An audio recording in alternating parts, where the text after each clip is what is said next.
을 시작합니다. 안녕하세요. 저는 결혼한 지 2년 된 20대 후반 유부녀입니다. 말 못할 고민이 있어서 이렇게 사연을 보내게 되었습니다. 어릴 때부터 알고 지냈던 동네 오빠가 있었습니다. 한 동네에서 자랐기 때문에 그 오빠네 부모님과 1살 어린 오빠의 동생하고도 잘 알고 지냈습니다.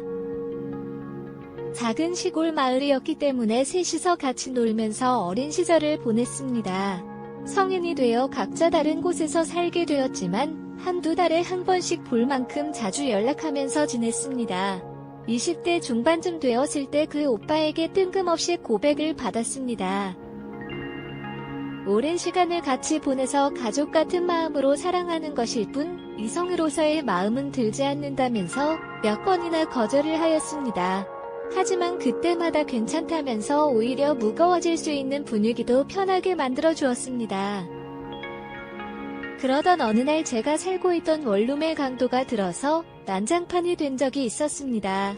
어지럽혀진 집을 보니 머리가 멍해졌습니다.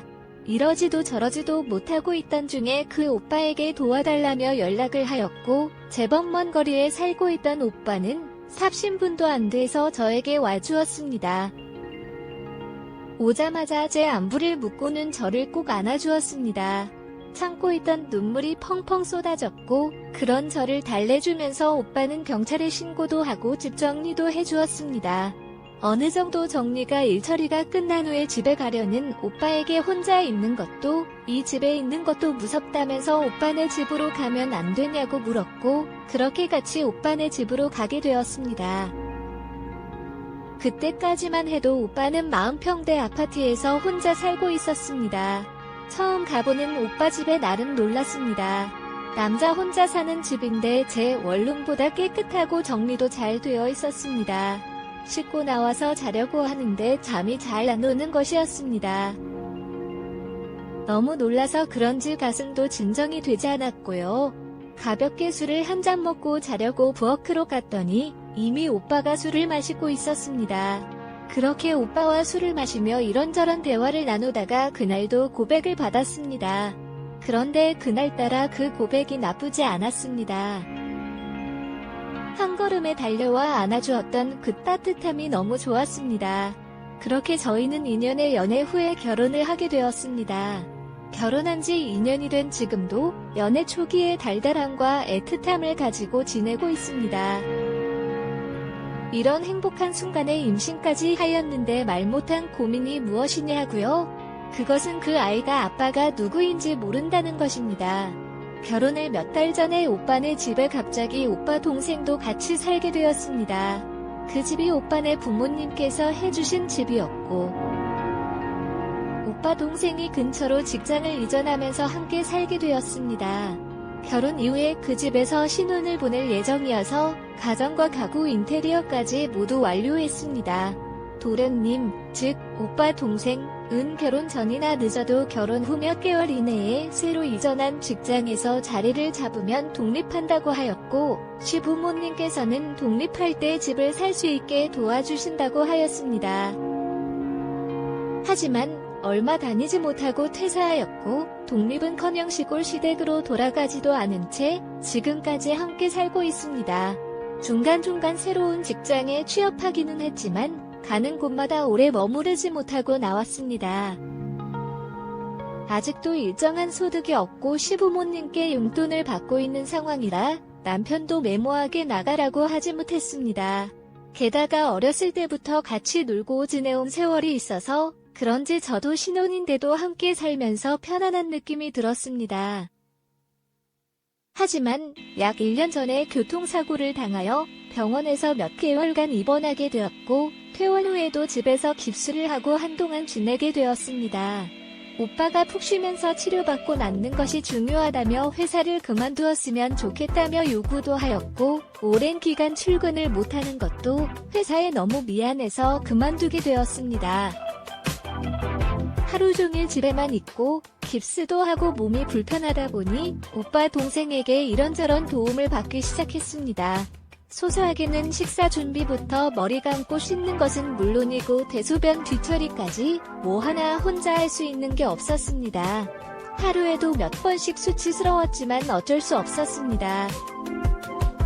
집에 사람이 있는데 간병인을 부를 수도 없었고 병원에 더 입원해 있기에는 비용도 많이 부담스러웠습니다. 오빠 동생이 도와줄 때마다 너무 고맙기는 했습니다. 하지만 부끄럽고 머쓱해지는 것은 어쩔 수 없었습니다.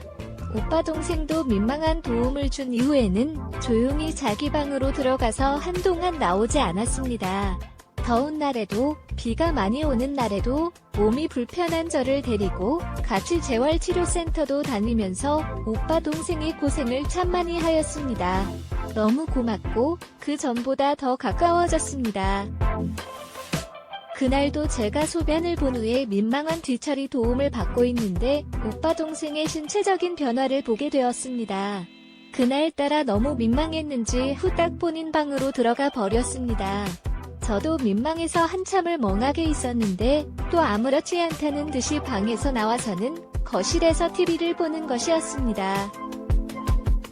그런 오빠 동생에게 왜 그런 말을 했는지 지금도 잘 이해가 되지 않지만 하고 싶으면 해도 된다며 괜찮다고 하였습니다. 다만 오빠한테는 비밀을 지켜달라고 하였습니다. 뭔 소리냐며 이상한 소리 하지 말라며 거절하는 것 같아서 제 방에 들어가려고 하는데 휠체어에 앉아있는 저를 번쩍 들어서 자기 방으로 저를 데리고 가는 것이었습니다. 그렇게 그날 처음으로 뜨거운 시간을 가졌습니다. 그 뜨거운 시간 자체가 좋기도 하였지만 그동안 받았던 고마움을 갚는다는 느낌도 들어서 기분이 좋았습니다. 그렇게 몸의 대화를 나누던 것이 깁스도 풀고 어느 정도 몸이 다 회복이 되어서도 이어졌습니다. 갑자기 이제 그만하자고 말하기도 멈추기도 애매하였고 그냥이 삶이 이상하다는 생각이 들지 않았습니다. 밤에는 오빠와 낮에는 오빠 동생과 뜨거운 시간을 보내게 되었습니다. 그 삶이 지속되면서 오빠 동생과 피임에 대한 중요성도 무뎌졌고 어느 날 덜컥 제가 임신을 하게 되었습니다.